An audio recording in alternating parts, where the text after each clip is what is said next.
नमो अरिहन्ताणं नमो सेताणं नमो आयर्याणं नमो वैजायाणं नमो लोहे सवसामूणम् मंगलमय मंगलकरण वीतराग विज्ञान नमो ताई जाते भय अरहंतादि महा करि मंगल करि हो महा ग्रंथ करन को कान जाते मिले समाज सब पावे निज पद राम। मोक्ष मार्ग प्रकाशक आचार्य कल्प पंडित प्रवर टोडरमल जी साहब ने लिखा है। इसी ग्रंथ के आधार पर जो पंडित जी साहब ने जो ग्रंथ में अनेकों दृष्टांत दे करके इस विषय को सरल और सुगम बनाया है, उन्हीं दृष्टांतों को संकलित मंगलायतन से ये मोक्ष मार्ग प्रकाशक दृष्टांत वैभव नाम का ग्रंथ छपा है।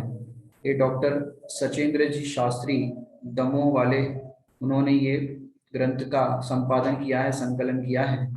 अपन इस ग्रंथ का स्वाध्याय विगत 5 कक्षाओं से हमने इसका स्वाध्याय किया है। ये ग्रंथ की प्रति है जो आपको सामने दिख रही होगी। ये ग्रंथ चाहे तो आप मंगलायतन अलीगढ़ से भी मंगवा सकते हैं, और ग्रुप के अंदर हमने इसकी पीडीएफ भी आप सबको उपलब्ध करा दी है, तो आप इसका पीडीएफ के माध्यम से भी स्वाध्याय कर सकते हैं। इस ग्रंथ के अंदर अपन 5 दृष्टांतों का स्वाध्याय कर चुके हैं कि मंगल सुख का ही कारण है, और असत्यार्थ पदों को, माने सत्यार्थ पदों के अंदर असत्यार्थ पद कोई मिला दे तो वो पढ़ने वाली की जिम्मेदारी है कि दोनों कथनों को योग्य कसौटी पर तोल करके सत्यार्थ पदों को ही ग्रहण करे, असत्यार्थ को नहीं।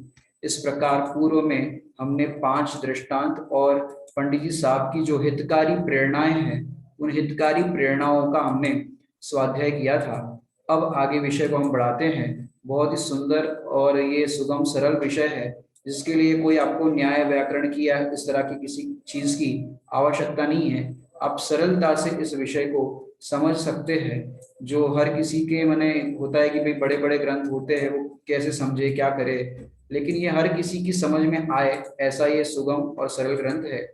क्योंकि जिनागम का जो अभ्यास होता है वो क्यों किया जाता है, अभी अपना उसी विषय पे आगे दृष्टांत चलने वाला है कि जिनागम का अभ्यास और धर्म को वचन, माने जिन धर्म के वचनों को सुनने की प्रेरणा, ये यहाँ पर अगला विषय अपना चलने वाला है। जिनागम का अभ्यास और धर्म वचनों को सुनने की प्रेरणा। वस्तु स्वरूप को यदि देखें तो वस्तु स्वरूप को समझना जरूरी है, और वस्तु की स्वतंत्रता जो है वो समझ में हमें आ जाएगी। तो समझाने के लिए तो मजबूरी है कि ये विषय हमको समझाना पड़ रहा है, क्योंकि समझ जो है, सच्ची समझ, उसका नाम धर्म है। क्या कहा? सच्ची समझ का नाम धर्म है। माने समझाना तो एक धर्म के प्रचार प्रसार का एक साधन है।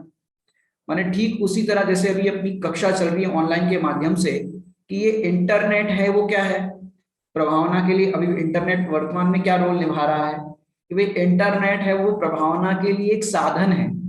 जैसे आप लोग अपने अपने घर में बैठे हो, अपने अपने नगरों में है, तो ये बात हम समझाए तो कैसे समझाए, आप दूर बैठे हो तो ये एक इंटरनेट एक साधन है। उस साधन के माध्यम से हम आप सबको ये तत्व की बात सुना रहे हैं। इसलिए समझ जो है सच्ची, ये परमार्थ प्रभावना है। और ये जो समझाना हो रहा है, विकल्प जो होते हैं समझाने के, ये उपचार से उसको प्रभावना कहते हैं। माने स्वयं हम ये वस्तु स्वरूप जो समझा रहे वो हम स्वयं समझे, या आप सुन रहे हो तो ये वस्तु स्वरूप को समझे, जिससे हमारी जो समझ है वो सच्ची समझ हो जाए। आप लोगों ने बाल पोथी यदि पढ़ी हो तो बाल पोथी के अंदर एक सुंदर आती है, धर्म नाम की एक पोयम है, उसके अंदर बात आती है, मुझे समझ सच्ची करनी है। समझ सच्ची करने से क्या हो जाएगा कि सच्ची समझ का नाम ही धर्म है। माने किसी को सच्ची समझ हो जाए लेकिन समझाते ना बने, कई लोग होते हैं समझ में तो वस्तु स्वरूप आ जाता है, जो भी है सिद्धांत क्लियर होते हैं, लेकिन समझाना नहीं बनता। लोग कहते हैं हम समझाना नहीं आता। भाई समझाना नहीं आता तो कोई बात नहीं, क्योंकि समझाते नहीं बने तो कोई फर्क नहीं पड़ता, लेकिन समझ होनी चाहिए अपनी सच्ची। क्यों? समझाना ये कला नहीं है। क्या कहा? समझाना ये कला नहीं है।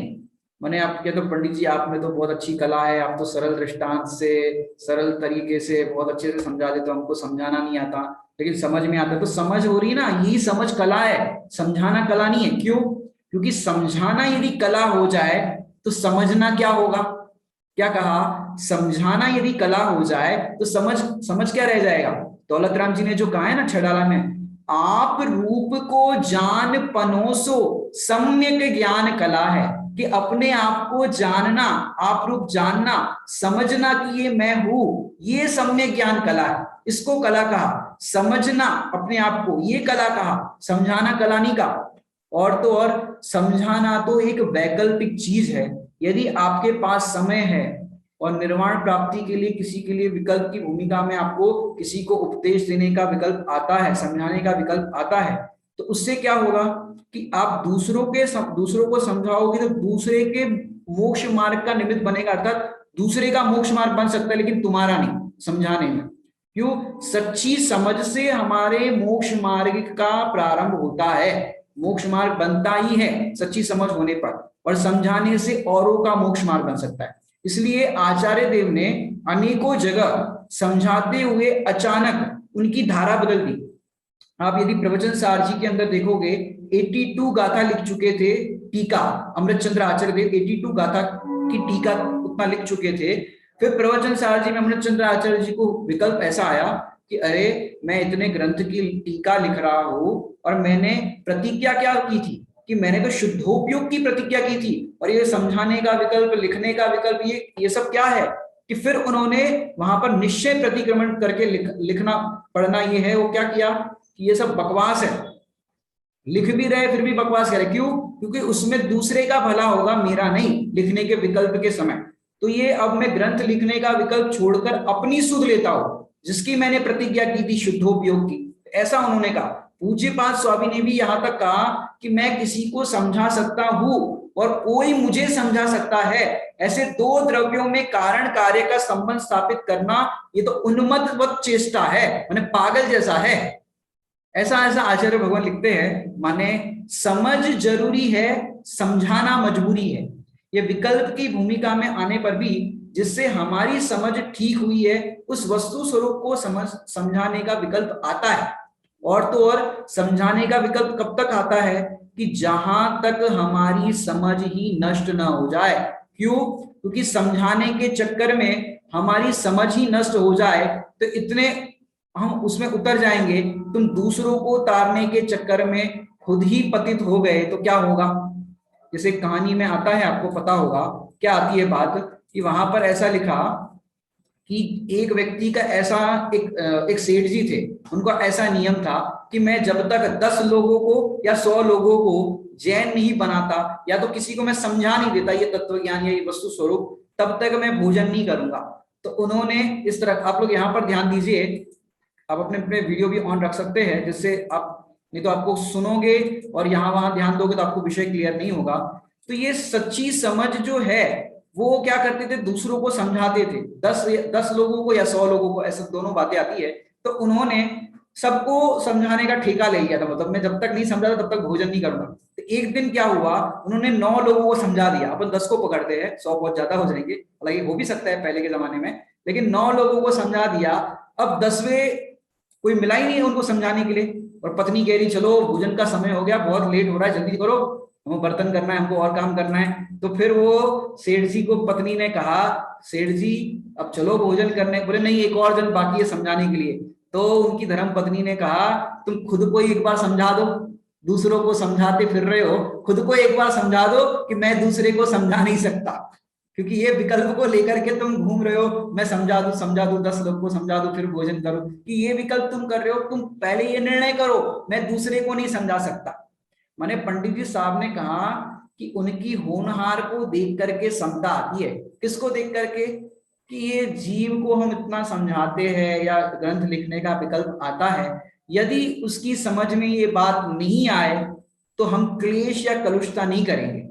यहाँ टोडरमल जी साहब भी इस ग्रंथ की रचना जो कर रहे हैं वो अच्छी भावना से ग्रंथ लिख रहे हैं, फिर भी कहीं किसी को कोई बात पसंद आए नहीं या कोई उसे निग्लेक्ट करे तो उसको माने उसके प्रति टोडरमल जी साहब को गुस्सा आने का या क्रोध करने का तो सवाल ही नहीं होता। अपन 6 नंबर का दृष्टांत जो पहले अधिकार के अंदर अंतिम दृष्टांत है उसको अपन देखते हैं। क्या कह रहे हैं यहाँ पर, श्रोता उवाच, माने यहाँ पर श्रोता की तरफ से टोडरमल जी साहब ने प्रश्न खड़ा किया है। क्या कह रहे हैं कि जो जीव जिनवाणी का श्रवण और अभ्यास नहीं करते वो जीव कैसे। अब आप लोग क्लास तो अटेंड करते हो, चलो जहां जहां जैसी जो जो क्लास आप अटेंड करते हो ये अच्छी बात है, लेकिन ये तो आपको सुनाने वाले भी कब तक मिलेंगे। अगर आप पर्सनल स्वाध्याय नहीं करते, ग्रंथ लेकर के नहीं बैठते, तो आपको कैसे ये वस्तु स्वरूप का निर्णय होगा, समझ में आएगा।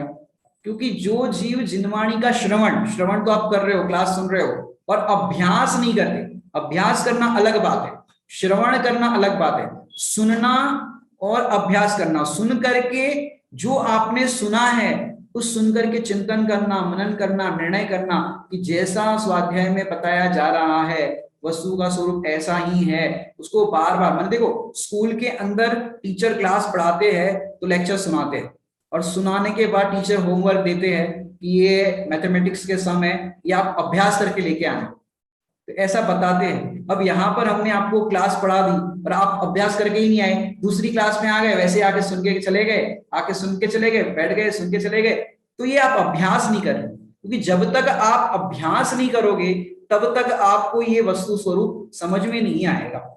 अभ्यास करने की जरूरत है, सुनने से काम नहीं होता, समझने से काम होता है, और वो भी कैसी समझ, सच्ची समझ से काम होता है। तो यहाँ पर प्रश्न ऐसा खड़ा किया कि जो जीव जिनवाणी का श्रवण और अभ्यास नहीं करते वो जीव कैसे है। अब आप अपने पे लगा दो कि हम अगर अभ्यास नहीं करते तो हम कैसे है। तो यहाँ पर अगले मैंने प्रश्नोत्तर के माध्यम से दृष्टांत से, क्योंकि दृष्टांत वैभव ग्रंथ है, दृष्टांत से समझाते हैं। यहाँ पर क्या समझा रहे हैं अपन देखते हैं। देखिए प्रश्न यहाँ पर टाइटल क्या दिया है, जिनागम के अभ्यास और धर्म वचनों को सुनने की प्रेरणा। अब क्या यहाँ पर सुनने की प्रेरणा दे रहे हैं और दृष्टांत क्या दे रहे हैं। देखिए जैसे बड़े दरिद्री को अवलोकन मात्र चिंतामणि की प्राप्ति होने और वह माने उसको प्राप्ति होनी हो और वह अवलोकन न करे, फिर क्या कह रहे, तथा जैसे कोढ़ी को अमृत पान करावे और वह न करे। क्या दृष्टांत दिया यहाँ पर कि जैसे बड़े दरिद्री को, छोटा दरिद्री भी होता है और बड़ा भी होता है, जिसको बोलते हैं छोटा भिखारी और बड़ा भिखारी। अब वो क्या कह रहे हैं कि बड़े दरिद्री को, आपको धनवान और निर्धन इस अपेक्षा से इस दरिद्री की परिभाषा चलती है, लेकिन हम यहाँ पर कह रहे हैं कि मोक्ष मार्ग की बात है। यहाँ पर बड़े दरिद्री को यहाँ पर लिखा है कि बड़ा दरिद्री क्या होता है और छोटा दरिद्र क्यों, छोटा दरिद्र क्यों नहीं लिखा या दरिद्री क्यों नहीं लिखा टोडरमल जी साहब ने। यहाँ पर लिखा बड़े दरिद्री को, बड़ा दरिद्री अर्थात जिसकी जितनी ज्यादा विषयों की आकांक्षा है, इच्छाएं है, वो उतना बड़ा दरिद्री। क्या कहा, जिसकी ज्यादा जितनी इच्छाएं है, विषयों की आकांक्षा है, वो उतना बड़ा दरिद्री है। और धनवान कौन है, धनी कौन है, धनी ये दरिद्री है, मान जिसकी ज्यादा विषयों की इच्छा है वो ज्यादा दरिद्री है, बड़ा दरिद्री कहा। और धनवान कौन है, धनी कौन है, बोलो कौन है। बाहर से दिखते कंगाल, अंदर से है माला माल, 4 अक्षर का मेरा नाम, बच्चे पढ़ते होंगे, 4 अक्षर का मेरा नाम, बाहर से दिखते कंगाल, अंदर से है माला माल। कौन है ऐसे, मुनिराज, जिसको अपन 5वीं ढाल के अंदर शुरुआत में ही लिखा वहां पर, मुनि सकल व्रती बड़ भागी, भव भोगन ते वैरागी, बड़भागी कहा। बड़भागी मतलब बहुत भाग्य वाले, और बहुत भाग्य वाले कौन होते हैं अपनी नजरों में? धनवान होते हैं। तो सच्चे धनवान तो कौन है? ये मुनिराज है। क्यों? विषयों की आशा नहीं जिनके, शांत भाव धन रखते हैं, तो ये सच्चे धनवान है। तो दरिद्री कौन है? कि जिनको बहुत सारी डिजायर है, बहुत सारी इच्छाएं है, वो बड़ा दरिद्री है। और जिसको थोड़ी सी इच्छा है कि नहीं नहीं मेरे को इतना मिल जाए, इतना मिल जाए, थोड़ी इच्छा है, वो छोटा दरिद्री। और जिसको बहुत सारी आकांक्षाएं है, बहुत सारी इच्छा है, वो कितना? कि वो बड़ा दरिद्री। तो मिथ्या दृष्टि कौन से में आएगा? छोटे में कि बड़े में? कि मिथ्या दृष्टि अज्ञानी जीव है वो बड़ा दरिद्री है। क्यों? अज्ञानी को अनंतानुबंधी कषाय होती है। अनंतानुबंधी कषाय मतलब अनंत आकांक्षाएं, अनंत इच्छा, अनंत वस्तुओं को प्राप्त करना चाहता है, अनंत वस्तुओं को भोगना चाहता है, माने इच्छाओं का पार नहीं है। जिसको आत्मानुशासन ग्रंथ के अंदर बताया कि आशा रूपी गड्ढा ऐसा है कि इसके अंदर सारे विश्व की सामग्री डाली जाए उस गड्ढे के अंदर तो भी अणु बराबर है। जिसको अपन कहते हैं पूजन के अंदर, तृष्णा की खाई खूब भरी पर रिक्त रही, वह रिक्त रही, खाली रही। तृष्णा की खाई खूब भरी। अब कह रहे हैं जैसे बड़े दरिद्री को ऐसा दरिद्री कि जिसको विषयों की बहुत आकांक्षाएं है, कि उसकी विषयों की आकांक्षाएं समाप्त नहीं हो सकती, कितना ही उसको सामग्री मिल जाए। तो क्या कह रहे हैं कि ऐसे बड़े दरिद्री को अवलोकन मात्र चिंतामणि की प्राप्ति हो। आप सब लोग का चिंतामणि से परिचय है कि नहीं? चिंतामणि कौन होता है? कि वो चिंतामणि ऐसा रत्न होता है जिसका ग्रंथों में तो उल्लेख आता है, लेकिन पुराणों में हमने किसी के पास ऐसा रत्न देखा भी नहीं, ना सुना है। देखने की तो बात ही नहीं। पंचम काल तो ऐसा काल है कि जहां पर ये सब चीजें तो बहुत, मैंने चिंतामणि अगर किसी के पास पंचम काल में हो तो क्या नहीं होता, मैंने अनर्थ ही हो जाता। मैंने ऐसे पुराणों के अंदर भी कहीं पढ़ने में नहीं मिलता है, लेकिन आचार्यों ने ऐसे चिंतामणि के दृष्टांत दिए हैं। समय सार जी के अंदर भी दृष्टांत आता है, चैतन्य चिंतामणि इस तरह से आता है दृष्टांत। पर चिंतामणि रत्न को इस तरह से खोलते हैं कि ऐसा चिंतामणि रत्न है कि जिसके सामने जो भी चिंतन करो वो आपके सामने आ जाए। क्या कहा? उस चिंतामणि रत्न के सामने आप जो भी चिंतन करो वो आपके सामने उपस्थित हो जाएगा, हाजिर हो जाएगा। ऐसा चिंतामणि रत्न होता है। माने एक दृष्टांत देता हूं आपको कि जैसे आप रेल में जा रहे हो, सम्य शिखर जी जा रहे हो, और सम्य शिखर जी पूरा झारखंड इलाका है, नक्सलियों का इलाका है। अब आपका सोचो, नक्सलियों ने रेल रास्ते में रुकी आउटर पे, और वहां पर डाकू लोग छिपे हुए थे, नक्सली छिपे हुए थे। नक्सली लोग आ गए ट्रेन में और आपका सारा सामान लूट लिया, और आप घर से बढ़िया शक्करपारे बना करके गए थे, बढ़िया मिठाई लड्डू नमकीन बना कर गए थे, वो भी ले गए कि चलो बढ़िया टेस्टी नाश्ता है ले जाओ, और सारा सामान लेकर के गए। लेकिन आपके पास एक चिंतामणि रत्न था। अब चिंतामणि समझ में नहीं आएगा, आता होगा आपको। एक बचपन में मैंने सीरियल देखी थी, उस सीरियल का नाम था शाका लाका बूम बूम। वो शाका लाका बूम बूम में ऐसा था, वो एक जो लड़का था उस सीरियल के अंदर कैरेक्टर, उसके पास एक पेंसिल होती थी, पेंसिल। वो पेंसिल में क्या था कि जो भी पेंसिल से पेपर पर ड्रॉ करे वही चीज हाजिर हो जाती थी। कार ड्रॉ करे तो ड्राइवर के साथ कार आ जाए, खाना ड्रॉ करे तो खाना आ जाए। जिनने देखी होगी उनको पता होगा। देखने की हालांकि प्रेरणा नहीं कर रहे हैं, और वो तो बंद भी हो गई, लेकिन उसमें ऐसा बताया कि पेंसिल से जो भी ड्रॉ करे वो आ जाए। अब सोचो, एक बच्चे के पास वो पेंसिल है, अब पूरी फैमिली जा रही थी, बच्चे के पास पेंसिल है, अब सबको पता है इसकी पेंसिल से ऐसा होता है। अब सारा सामान लेकर के गए। अब डाकू ने सोचा कि चलो कोई बात नहीं, बच्चे के पास उसका जो बैग है उसमें कॉपी है, पेन है, पेंसिल है, अब बच्चा पढ़ेगा लिखेगा थोड़ा कमाएगा, और फिर से शिखर जी आएगा तो इसी से तो अपन लूटेंगे, जब कमाएगा तभी तो लूटेंगे, थोड़ा कमाने दो इसको। तो उसकी पेंसिल और कॉपी पेन वगैरह नहीं लूटा, वो वैसे ही छोड़ दिया, बाकी सारा सामान लूट लिया। अब बताओ, आरपीएफ में, रेलवे में, पुलिस में आप कंप्लेन करोगे कि नहीं करोगे कि मेरा सामान ले गए, हाय हाय ऐसा ले गए? बताओ करोगे कि नहीं करोगे? क्यों? पेंसिल है ना, उस पेंसिल के बल पर जो भी ड्रॉ करोगे, नाश्ता ड्रॉ करोगे तो ताजा नाश्ता हाजिर हो गया। हर एक चीज आपको उस पेंसिल के बल पर मिल सकती है। जो भी चाहिए वो पेंसिल से ड्रॉ करो, कागज पेपर पर जो भी ड्रॉ करोगे वो मिल जाएगी। अब आपको चिंता होगी कि नहीं होगी? क्यों? क्योंकि वो पेंसिल है ना। तो इसको कहते हैं चिंतामणि। मतलब आप जो वहां पर तो ड्रॉ करना पड़ रहा है, और यहाँ पर भी चिंतामणि के सामने आपको चिंतन करना पड़ेगा, वो भी करना तो पड़ेगा। तो वो एक बड़े दरिद्री को, कि जिसके पास कुछ भी नहीं है, और ऐसे गरीब व्यक्ति को कोई अवलोकन मात्र चिंतामणि का कराए, ये देख भाई बहुत अच्छी चीज है, इसको तू प्राप्त कर लेगा तो तेरे दरिद्रता मिट जाएगी, और वो ना करे। जैसे बोलते ना, लक्ष्मी तिलक करने के लिए ऐसे दरवाजे पे आई और तुम अरे मैं जरा मुंह धो के आता हूं, अरे मुंह धो के आएगा तब तक तो लक्ष्मी चली जाएगी। जैसे कहावत सुनी होगी, लक्ष्मी टीका करने आई और तुम मुंह धोने चले गए, फिर हो गया काम। ऐसे यहाँ पर कह रहे हैं, बड़े दरिद्री को अवलोकन मात्र चिंतामणि का कराए और वो न करे, तो कह रहे हैं उसके अभाग्य की महिमा हमसे नहीं की जाती। क्या कहा?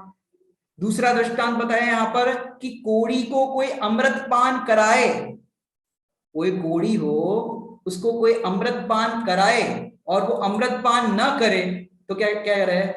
कराए और वह न करे, तो उसी प्रकार संसार पीड़ित जीव को सुगम मोक्ष मार्ग के उपदेश का निमित्त बने और वह अभ्यास न करे, तो उसके अभाग्य की महिमा हमसे तो नहीं हो सकती। उसकी होनहार ही का विचार करने पर अपने को समता आती है। ऐसा टोडरमल जी साहब कहते हैं। अभी अपन इस चीज को समझते हैं, अभाग्य की महिमा क्या होती है हमारे जीवन में भी हमको समझने लायक है। जो यहाँ पर दो दृष्टांत बताए ना, दरिद्री का दृष्टांत दिया, एक कोड़ी का दृष्टांत दिया कि उसकी महिमा हमसे नहीं की जाती अभाग्य की। यहाँ पर आपको और बताए कि रत्नकरण श्रावकाचार्य जी ने, सदा सुखदास जी जो भाषा टीकाकार है उसके, उन्होंने वहां पर लिखा कि वैद्य के पास कोई रोगी आए और रोग की गंभीरता दिखाए, वो जो वैद्य है वो, ये बड़ा भयंकर रोग है, इस तरह का ये है, तुम्हें ये कड़वी दवाई खानी पड़ेगी और ये तुम्हें गुण करेगी।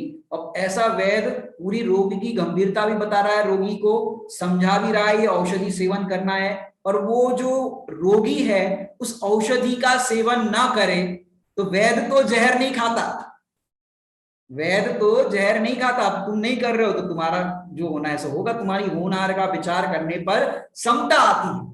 ये सदा सुखदास जी ने ऐसा किया, उन्हें खूब प्रेरणा करने पर भी वो अमृत का सेवन ना करे तो हम जहर नहीं खाएंगे। वैद्य जी ऐसा कहते हैं, हम तो नहीं खाएंगे भी, वो नहीं कर रहा है तो नहीं कर रहा है। और वैद्य जहर खाएगा तो क्या होगा, फिर खाएगा तो क्या परिणाम आएगा, आप सब जानते हो क्या आएगा। मैंने देखो ऐसी हमारी हालत है, हम किसके तरह है पता है आपको?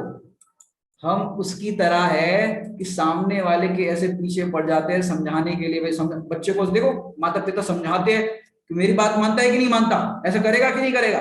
माने अपन कर्तव्य इतना हावी हो जाता है हमारे ऊपर। जैसे यहाँ पर टोडरमल जी साहब ने बताया कि भाई हम किसी को अवलोकन मात्र चिंतामणि रत्न दिखाए और वह न देखे, वो अवलोकन न करे, कोड़ी को अमृत पान कराए और वो न करे, तो क्या होगा कि भाई उसके अभाग्य की महिमा हमसे नहीं होती, और तो और उसका भवितव्य कहो या होनहार कहो, उसकी होनहार देख करके हमको समता आती है इसका विचार करने पर। अब यहाँ पर हमको समता नहीं आती, हमको क्रोध आता है, हमको क्लेश होता है, आकुलता होती है दूसरों को समझाने के नाम पर।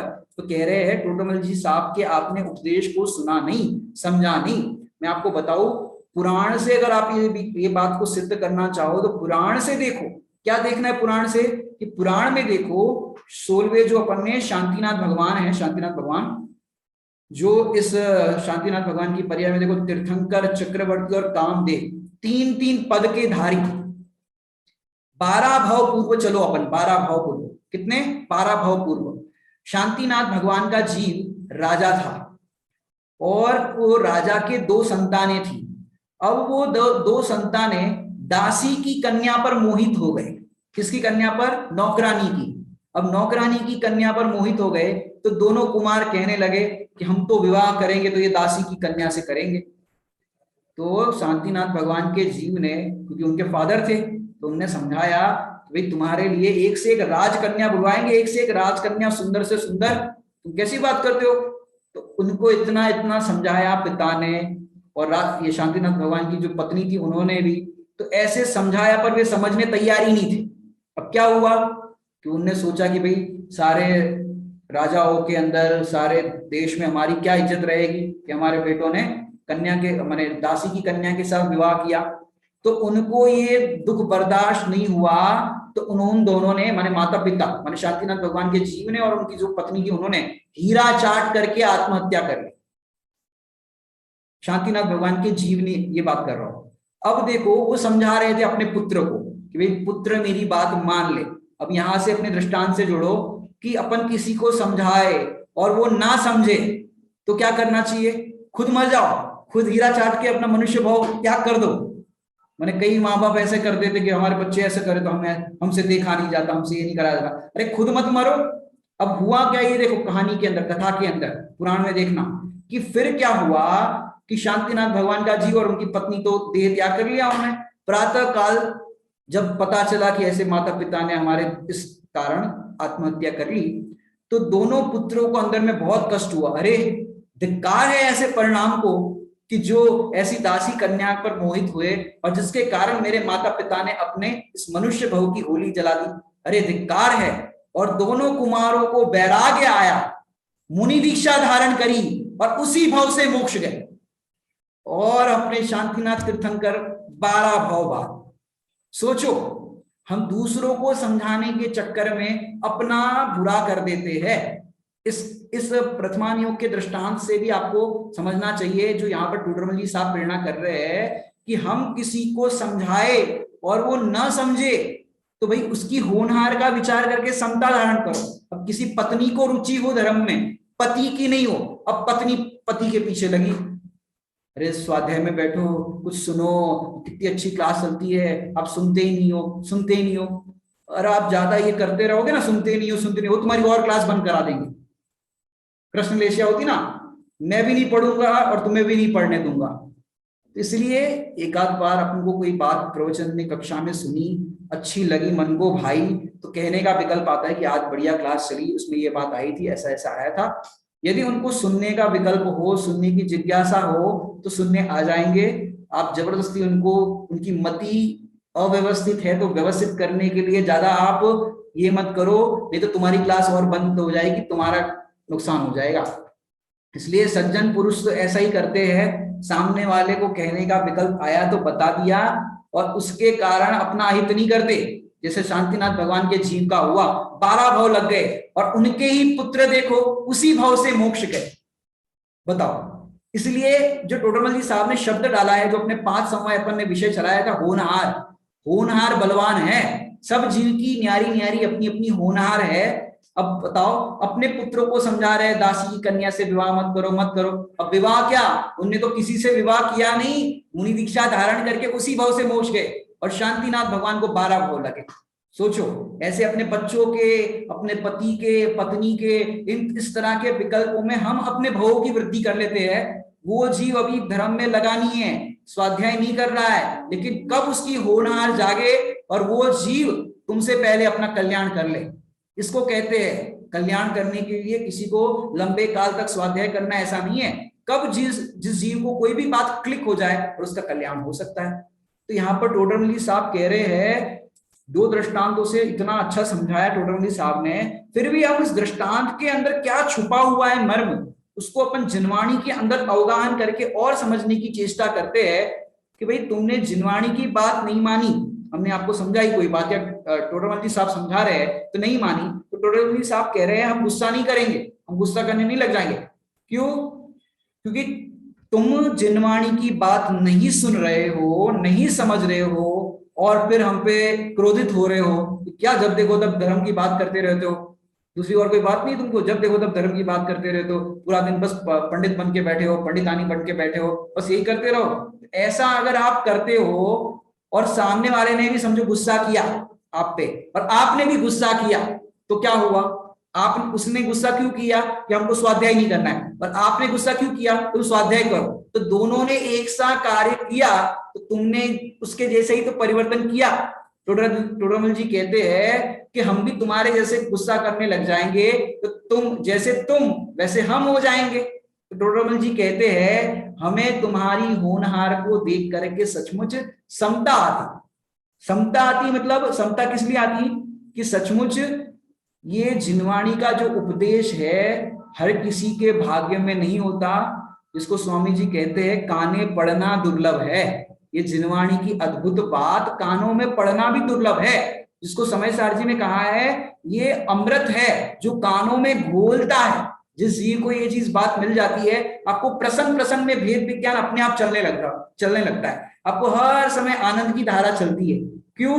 आपको ये है ना समता आदि, दूध उबल गया तो समता आ रही है कि इसकी होनार ऐसी ही थी। भले ही सास ने डांट दिया पर समता आ रही है। क्यों? कि सास के डांटने का परिणाम भी ऐसा ही होना था, तो समता आ रही। तो हर समय आपके पास समता होगी तो कितना आनंद होगा सोचो। एक प्रसंग में समता इतना आनंद देती है, तो हर प्रसंगों में समता आपके पास होगी तो कितना आनंद होगा सोचो। क्योंकि प्रसंग प्रसंग में आपको यही एक सहारा है भेद विज्ञान का, और यही समता है। बनारसी दास जी ने तो यहां तक कहा इस प्रसंग में, अगर मैं बात करूं आपको, कि हमने जितना कहा उतना माना आपने तो कह रहे शाबाश। टोडरमल जी साहब ने भी उस बात को लिया, इतना तुमने समझ लिया तो शाबाश, और नहीं समझा और नहीं मान रहे हो तो कि तेरा द्रव्य ऐसा ही परिणमन होना था। हम तो आकुलित नहीं होंगे, हम इसमें दुखी नहीं होंगे। माने देखो, ट्रेन में भिखारी आते हैं और किन्नर आते हैं, वो होते हैं ना ताली बजाते, किन्नर आते हैं ट्रेन में, भिखारी आते हैं, किन्नर आते हैं, तो वो पैसा मांगते हैं। अब पैसा दो तो क्या करते हैं, वो दुआ देते हैं। तुम्हारी कोई महिला होगी तो तुम्हारी गोद भर जाए, कोई लड़का हो तो तुम्हारी शादी हो जाए, नौकरी लग जाए, तुम्हारा ये हो जाए, ये हो जाए, मैंने दुआएं देते हैं, पलैया पलैया बोलते हैं, ऐसे पलैया करते हैं। और फिर नहीं दो तो अपन खिड़की की तरफ देखने लग जाओ। एक बार तो मैं जा रहा था, मैंने 10 लक्षण के बाद निकला था, मैंने शेविंग नहीं बनाई थी, तो मैं तो खिड़की की तरफ देख रहा था, अपन क्यों उनके मुंह लगो, वो बोले साउथ पिक्चर के हीरो जल्दी दो पैसा। मैंने ऐसे ऐसे भी होते हैं, अपन नहीं देखो तो भी ऐसे करते हैं।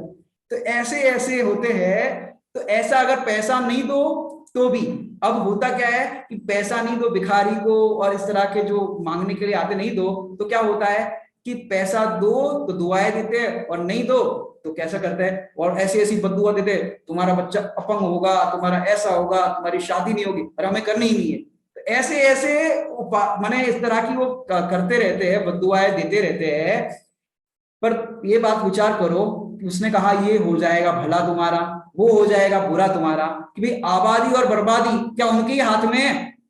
मैंने पूरा दुनिया में दिखता है 1 रुपए का खेल है, 1 रुपया दे दिया तो तुम्हारा भला हो जाएगा, और नहीं दिया तो तुम्हारा बुरा हो जाएगा। मैंने पूरा 1 रुपए के ऊपर डिपेंड है। लेकिन भैया आपको क्या बताए कि जो मदारी, इससे तो अच्छा मदारी है। नहीं तो लोग बोलते यार दे दो, उसकी उसकी उसकी तो बद्दुआ होती है, अपना बुरा हो जाएगा, दे दो। मैंने यहाँ पर भी एक मिथ्यात्व लेके बैठते हैं कि दे दो नहीं तो बुरा हो जाएगा। देना नहीं देना वो बात अलग है, लेकिन आप मान्यता में क्या रखते हो कि ये बद्दुआ दे देगा तो हमारा बुरा हो जाएगा? मान्यता क्या रख रहे हो आप? तो स्वाध्याय करने पर भी मान्यता आपकी क्या है? इससे अच्छा तो आप मदारी को देखो। मदारी जो खेल दिखाता है सांप का, इस तरह का दिखाते हैं, सड़क पे देखा होगा, नट जो होते हैं, वो क्या कह देता है, उसकी तो आपने सुनी होगी, जो दे उसका भी भला, जो ना दे उसका भी भला। ऐसा बोलते हैं मदारी, जो दे उसका भी भला, जो ना दे उसका भी भला। तो ऐसा वो कहता है। तो ऐसा आपको ये अवसर मिला है। यहाँ पर अभी बताएंगे अगले अगले पैराग्राफ के अंदर। यहाँ पर तो इतना बताना चाहते हैं टोडरमल साहब 2 दृष्टांतों के अंदर। क्या दृष्टांत दिया कि जैसे कोई दरिद्री को, बड़े दरिद्री को अवलोकन मात्र चिंतामणि रत्न का अवलोकन कराए और वो न करे। दूसरा दृष्टांत, कोड़ी को अमृतपान कराए और वो न करे। उसी प्रकार, ये तो 2 दृष्टांत दिए, उसी प्रकार संसार पीड़ित जीव को, अब यहां पर चर्चा करते हैं, संसार पीड़ित जीव को। आप लोग संसार से पीड़ित हो कि नहीं हो? क्योंकि अखबारों में पढ़ने में आता है, कई लोग पति लोग होते हैं, पत्नी पीड़ित होते हैं, कई पत्नियां पति से पीड़ित होती है, कई पत्नियां सास से पीड़ित होती है कि भाई सास टॉर्चर करती है, ये करती है, वो करती है, सास से पीड़ित होती है, और नाना प्रकार से पीड़ित है। कई लोग बॉस से पीड़ित होते हैं कि अब नौकरी छोड़ नहीं सकते, अच्छी सैलरी है और बॉस हम पे ऐसा करता है, बॉस से पीड़ित होते हो। तो आपको ये ऊपर ऊपर का जो पत्नी पीड़ित, पति पीड़ित, बच्चों से पीड़ित, ये सब पीड़ित दिखाई देता है, लेकिन वास्तव में जीव किससे पीड़ित है? संसार से पीड़ित है। संसार से पीड़ित मतलब, संसार मतलब कौन? संसार मतलब कौन है? संसार को कोई बताएगा कौन है? संसार पीड़ित मतलब कौन? संसार का अर्थ क्या है पता है आपको? संसरणम इति संसार। संसार पीड़ित मतलब, संसार का अर्थ क्या होता है? मोह राग द्वेष के जो आपके परिणाम वर्तमान में हो रहे हैं वो वास्तव में संसार है। और दूसरी भाषा में आपको कहे तो सार से सरकने का नाम संसार है, और सार को समझना ही समय सार है। सार से सरकने का नाम, सार कौन है? तीन भुवन में सार, वीतराग विज्ञान का। तो सार कौन है? ये सार अपना शुद्धात्मा है। द्रव्य कर्म, नौ कर्म, भाव कर्म और ये शुद्धात्मा, ये चार चीजें। तो चार चीजों के अंदर सार कौन है? ये सार अपना शुद्धात्मा है, और जो कर्म है वो असार है। तो जो मोह राग द्वेष के परिणाम जो वर्तमान में हो रहे हैं वही संसार है, वही दुख का कारण है। वर्तमान के ही मोह राग द्वेष कर्म, भूतकाल में जो कर्म बांधे हैं, सत्ता में पड़े हैं, वो सत्ता में पड़े हुए कर्म दुख का कारण नहीं है, क्योंकि उसको तो समय सारजी के आश्रय अधिकार में मिट्टी के ढेले के समान कहा। जैसे मिट्टी का कूड़ा भरा हो, वो क्या नुकसान करेगा? दूसरा दृष्टांत जैसे आचार्य ने ऐसा दिया कि जैसे मुट्ठी में जहर की पुड़िया रखी हो, वो नुकसान करेगी कि नहीं करेगी? मुट्ठी में जहर की पुड़िया है, नुकसान करेगी? अगर सेवन करोगे तो करेगी, मुट्ठी में रखेगी तो नहीं करेगी। तो ये जो कर्म सत्ता में पड़े हैं वो तो मुट्ठी में रखे हुई जहर की पुड़िया है, और वर्तमान में जो तुम कर्म का उदय आया और मोह राग द्वेष के परिणाम कर रहे हो, वो तुम्हें नुकसान देने वाले हैं, वो आकुलता करने वाले। समझ आया कि नहीं आया? तो यहां पर कह रहे उसी प्रकार संसार पीड़ित जीव को पहले ये निर्णय तो करो, हमें संसार से दुख लग रहा है, हम ये मोह राग द्वेष के परिणाम आकुलित कर रहे हैं, ये संसार पीड़ित हूं, ऐसा तो निर्णय करो, तब जाके तो उपाय होगा। जब हमको कोई दुख ही नहीं है, हम आपसे पूछे आप दुखी हो कि सुखी हो? नहीं पंडित साहब बहुत सुखी है, बढ़िया एसी चल रहा है, बढ़िया आराम से सब आम रस खाया, पूरी खाई, आराम से सो गए। कि ये आपको लग रहा है संसार पीड़ित नहीं है, लेकिन आप संसार पीड़ित जब तक अनुभव नहीं करोगे कि मैं संसार पीड़ित हूं, तब तक इस संसार पीड़ित से निकलने का मोक्ष मार्ग की सिद्धि कैसे होगी? तो उसी प्रकार संसार पीड़ित जीव को सुगम मोक्ष मार्ग के उपदेश का निमित्त बने। सुगम मतलब बहुत समझदारी से कहा जाए तो ये सुगम मतलब आपको एकदम सरलता से समझ में आए। सुगम माने गम माने समझ पड़ना, तो सरल रीति से आपको समझ में आए ऐसा मोक्ष मार्ग के उपदेश का निमित्त। कि मोक्ष मार्ग मतलब क्या है? मोक्ष मार्ग किसे कहते हैं? इतना तो आप लोगों ने स्वाध्याय किया होगा। मोक्ष मार्ग किसे कहते हैं? मोक्ष मार्ग किसे कहते हैं? सम्यक दर्शन ज्ञान चारित्राणी मोक्ष मार्ग, इसको कहते हैं मोक्ष मार्ग। रत्नत्रय की एकता ही मोक्ष मार्ग है। तो क्या कह रहे हैं कि ऐसे रत्नत्रय के मार्ग को बताने वाले मोक्ष मार्ग का उपदेश का निमित्त बने, और वह अभ्यास ना करे। आपको ये अवसर सब प्रकार से मिला लॉकडाउन के अंदर सुनने का, पढ़ने का, समझने का, और आप अभ्यास नहीं करो, ऐसा निर्णय नहीं करो, तो उसके अभाग्य की महिमा हमसे तो नहीं हो सकती, ऐसा टोडरमल जी साहब कह रहे।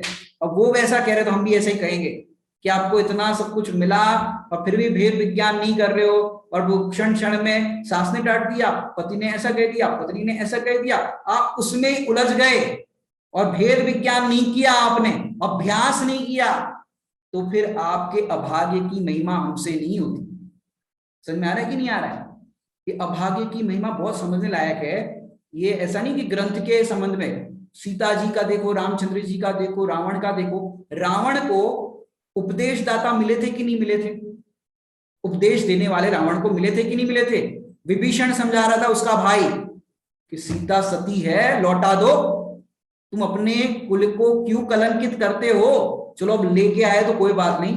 रामचंद्र जी कह रहे हैं कि प्रेम से लौटा दो, युद्ध वुद्ध नहीं करना है हमको, प्रेम से लौटा दो।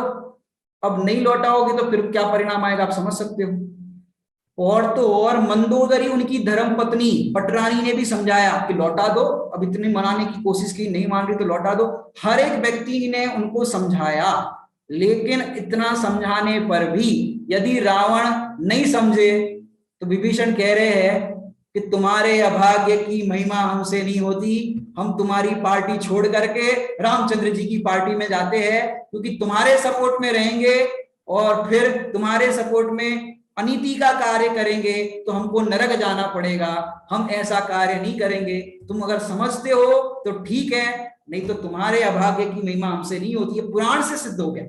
रावण को इतना समझाने वाले लोग मिले, लेकिन रावण की समझ में नहीं आई ये बात। समझ में आ रहा है कि नहीं आ रहा है आपको? तो ऐसे उपदेश का निमित्त बने और वह अभ्यास न करे। जैसे मैं आपको बताऊं कैसे उपदेश का निमित्त। आवाज आ रही बराबर? हाँ जी। तो ऐसे उपदेश का निमित्त बने और आप ना करें। जैसे मैं आपको एक प्रसिद्ध दृष्टांत इसके लिए देता हूं।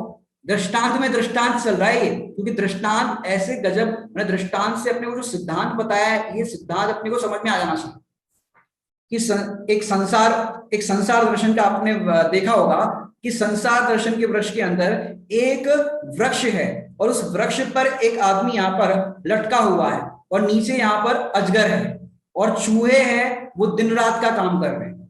मैंने दिन रात मतलब चूहे वो रस्सी को काट रहे हैं, हाथी है वो वृक्ष को हिला रहा है, और वहां पर वो जो व्यक्ति यहाँ पर देखो लटका हुआ है, वो व्यक्ति ऊपर से जो शहद माने जो मधुमक्खी का छत्ता है वहां से शहद की बूंद गिर रही है और वो व्यक्ति ऊपर ऐसे देख रहा, देखो दिख रहा होगा आपको, तो वो व्यक्ति वहां से शहद की बूंद टपक रही है और वो उसको बस एक बूंद चख लूं, एक बूंद चख लूं। और वहां से देखो बाजू में देव का विमान आया और वो विमान आकर के क्या कह रहा है कि भाई अभी भी वक्त है, आ जाओ। वो हाथी पेड़ को हिला रहा है, नीचे अजगर है, तेरी बुरी दशा होने वाली है। वो विमान में ले जाने के लिए देव आया है, तैयार खड़ा है देखो, लेकिन वो क्या कह रहा है कि एक बूंद और, एक बूंद और एक बूंद और के चक्कर में वो अजगर के मुख में चला जाता है और फिर उसका मरण हो जाता है। ये एक बूंद और ही मांग रहा है ना। अब वो देव क्या कहेगा उसके लिए कि भाई तुमको ऐसी विकट परिस्थिति के अंदर ये देव का विमान आ गया और तुम कहो एक बूंद और फिर तुम्हारा मरण निश्चित है, तो तुम्हारे अभाग्य की महिमा हमसे नहीं होती, ऐसा यहां पर ये देव कह रहा है। ऐसे अनेकों दृष्टांत से आप समझ सकते हो कि तुम्हारे अभाग्य की महिमा हमसे नहीं होती। सचमुच ऐसे हमें उपदेश दाता मिले भी तुम इस उपदेश को नहीं सुनो, तो कह रहे उसी प्रकार संसार पीड़ित जीव को सुगम मोक्ष मार्ग के उपदेश का निमित्त बने और वह अभ्यास ना करे। अब जिस बच्चों को पढ़ने की व्यवस्था नहीं है तो उसने पढ़ाई लिखाई तो छोड़ दी और थोड़ा बहुत काम काज करने लग गया, लेकिन पढ़ने लिखने की तुम्हारे लिए व्यवस्था कर दी, माता पिता मेहनत मजदूरी करके तुम्हें पढ़ाने के लिए योग्य व्यवस्था कर रहे हैं और वो विद्यार्थी पढ़े नहीं, तो माता पिता क्या कहेंगे?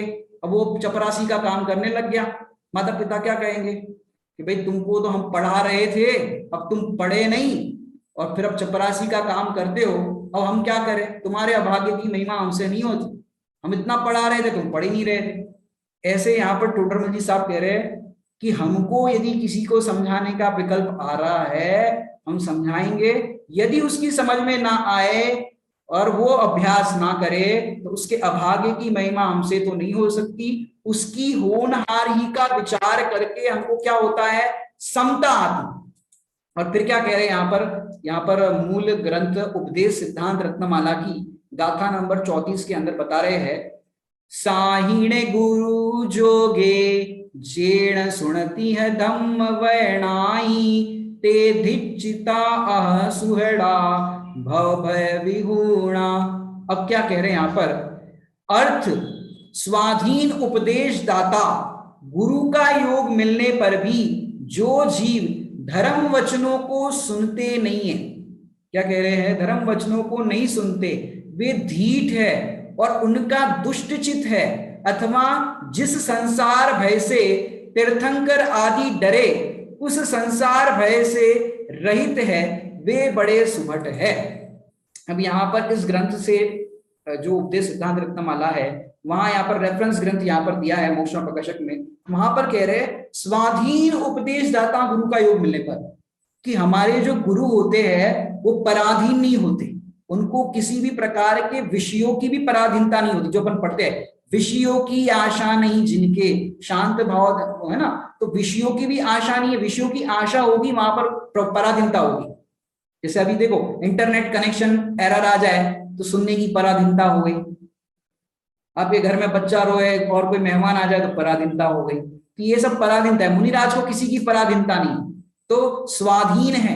फिर उपदेशदाता का गुरु का योग मिलने पर भी जो जीव अपने को इतना सब कुछ मिला और जो जीव नहीं सुनते धर्म वचनों को वे ढीठ है। आपके नगर में कोई पंडित जी पधारे, महाराज जी पधारे, कोई विद्वान पधारे और आप उनके प्रवचनों का लाभ नहीं लेते, सुनने नहीं जाते, तो कह रहे हैं आपके अभाग्य की महिमा हमसे नहीं होती। क्यों? कई लोग तो ऐसे होते हैं पति पत्नी को रुचि है, पति ने कहा कि ठीक है, कितने बजे प्रवचन है? 3:30 बजे प्रवचन है, मोक्ष मार्ग प्रकाशक दृष्टांत देखो।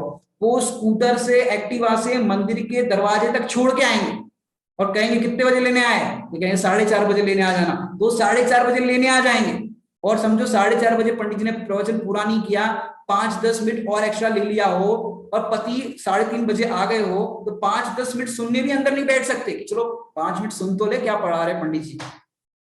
बताओ, इतना उपदेशदाता का योग मिलने पर भी जो जीव जिन वचनों को, धर्म वचनों को नहीं सुनते, तो कह रहे वे बड़े धीट है और उनका दुष्ट चित्त है, उनके चित्त में शुद्धि नहीं है और उनको संसार का भय नहीं है। कई लोग तो होते भाई, उनको नहीं मालूम क्या होता है नरक, क्या होता है स्वर्ग, कुछ नहीं होता है, ये सब कपोल कल्पनाएं हैं।